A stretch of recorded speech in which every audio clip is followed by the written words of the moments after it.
Haqiqatda jahmiylar ahli qibla emas. Sizlar ularni nima bilan takfir qilyapsizlar deganda Dorimiy rahimahulloh nima deb javob berdi? Biz notiq kitob bilan dedi. Ma'sur asar bilan va mashhur kufr bilan takfir qilyapmiz dedi. Va biz ularni yana Allohni hamma joyda deb, Allohga qayerdalik degan sifat bilan Allohni sifatlamaganligi sababli takfir qilyapmiz dedi. Va bu so'zlariga oyat va hadislar bilan dalil qilib keltirdi. So'zlarga e'tibor bering. Biz notiq kitob bilan takfir qilyapmiz dedi. Ro'yimiz bilan takfir qilyapmiz degani yo'q. Ya'ni qo'limizda hujjat bor takfirga deyapti. Ular Allohda hamma joyda deyshadi deyapti. Shuning uchun jahmiylarni takfir qilyapmiz deyapti. Ertaga Alloh taolo nima uchun takfir qilding desa, ey Robbim, mana bu kitob bilan takfir qildim deb javob beradi.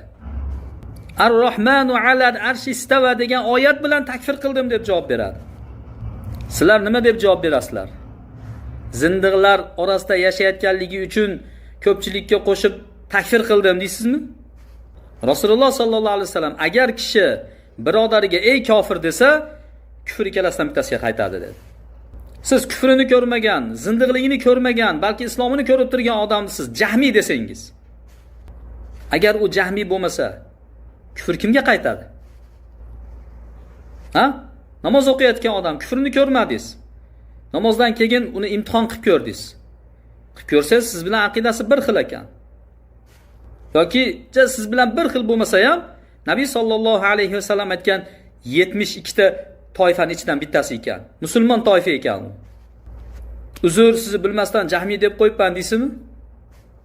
Shu e'tiqod bilan qiyomat kunida Alloh taoloning oldiga borsangiz, agar siz o'sha namozni ham ko'rib turib shu zindiqlar ichida yashayotganligi uchun takfir qilgan odamingiz Allohning eng yaqin do'sti bo'lib chiqsa, ey bandam, nechun sen meni eng yaqin valiyimni takfir qilding? Sen bundan baroat qilding.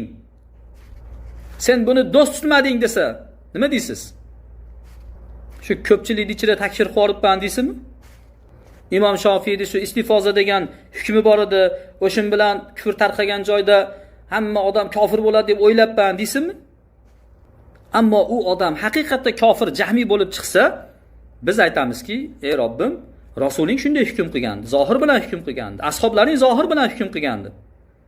Ularga ergashgan salaflar barchasi zohir bilan hukm qilgan. Mana shu zohir bilan hukm qildim. Bunga sen buyurganding va Rasuling buyurgandi deymiz.